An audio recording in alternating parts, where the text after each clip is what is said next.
name is Dan Wendland. I am the cow and livestock manager at Autuaga Farming Company. We're located in central Alabama along the Alabama River in a town called Autuagaville, and we farm a little bit in Montgomery County as well, just to the east of us. I farm with my dad, Andy, and my brother, Drew. Drew manages the row crops, and Dad is the big boss that makes all the yes and no calls.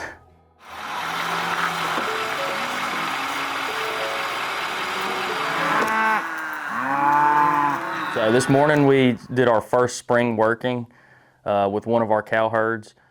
We caught the cattle out of their pasture, moved them over to a central catch pen facility, and we sorted the cows off the calves. Then we weighed, vaccinated, and wormed the calves. And then we weighed, wormed, and reapplied EIDs and tags to the cattle. So this is step one of a three-step process as we move towards weaning.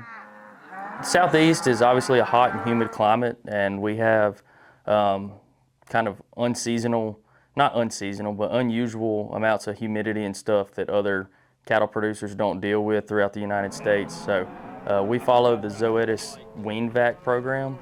It's a program that we use to reduce the chance of common illnesses like blackleg or Clostridium sickness that we may have in our cattle.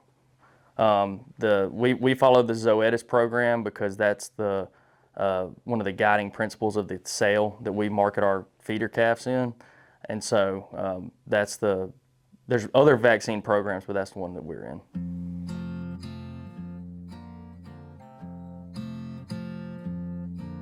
Autuaga Farming Company was founded in 1919 by my great-great-grandfather. It was one of the sub-farming units that he had of his larger farm, McQueen Smith Farms, that was located in Prattville, Alabama. Or he had a son, William Howard Smith, and he had two boys and a daughter. Well, his two sons didn't want to farm. His daughter was not interested in the farm, and she became a Red Cross nurse at Maxwell Air Force Base in Montgomery.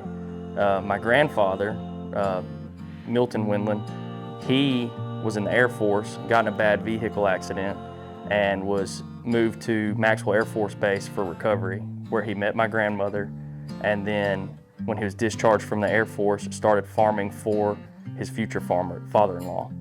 So in 1960, my grandfather, Milton Wendland, purchased the farm from William Howard Smith, and he began farming Autuaga Farming Company as its own entity, separate from McQueen Smith Farms.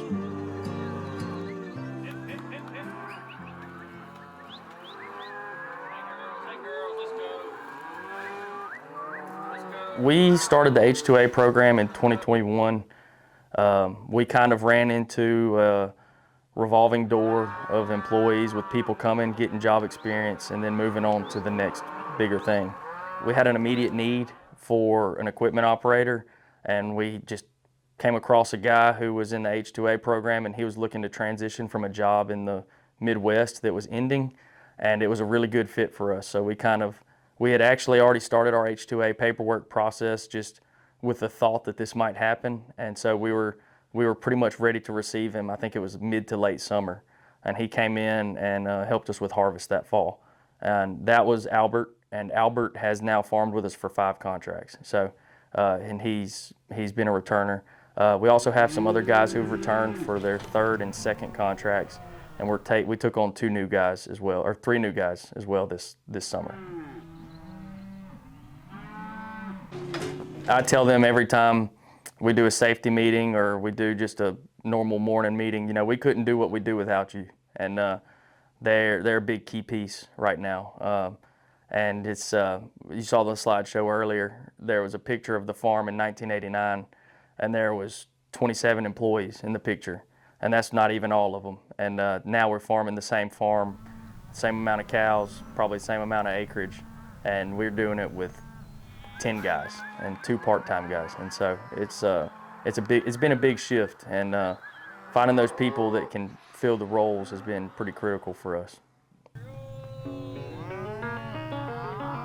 I love fall calving. So we're a fall calving herd.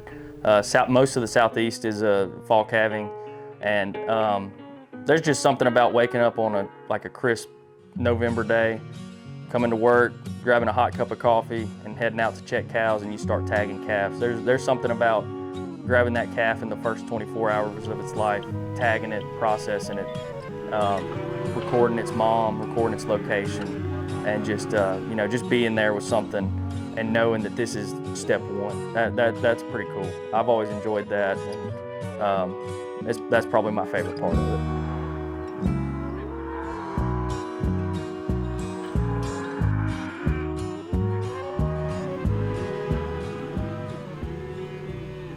When I was about 12, I think my mom got tired of us being at the house, and you can only mow the yard so many times a week. So she started sending us to work with Dad. And Dad was probably getting tired of us mowing the yard at the office, so he started sending us out to work with some of the guys. And I was about 12 years old. I started riding with the cow manager at the time, and I became his gate getter, his A1 helper. And so I was getting every gate every day, and he was just teaching me about what he does and why he does it. And I was really just kind of like, wow, I really enjoy this. And there's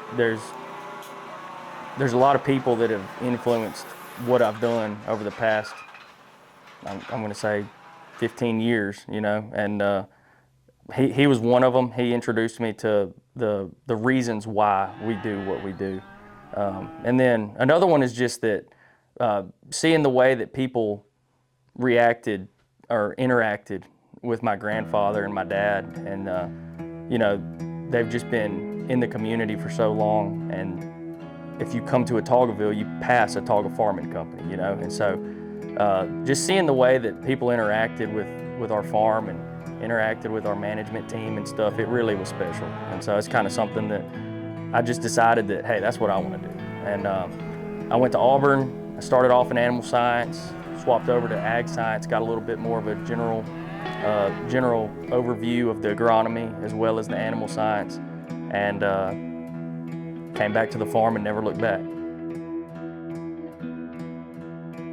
We're very blessed. We've been very fortunate to be able to work together and to interact well. And you saw this morning, Drew came to the catch pen, and he's in the back doing the grunt work, and I'm up front and I'm recording data.